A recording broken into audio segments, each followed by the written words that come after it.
Mga kapatid, 31 days na lang po, Pasko na. Kaya pinailawan na ang Christmas tree sa Kalayaan Grounds ng Malacanang kagabi.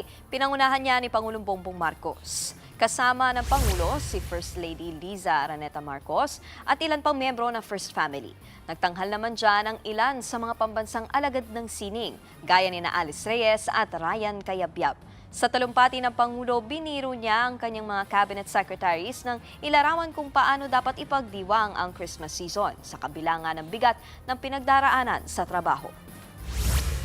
No matter how heavy the loads that we feel sometimes in the work that we do, hindi ako yan. Yung mga cabinet secretary, may mga sila ganyan. Ako, wala ako nararamdaman na ganun. I don't know what they're talking about when they tell me about it.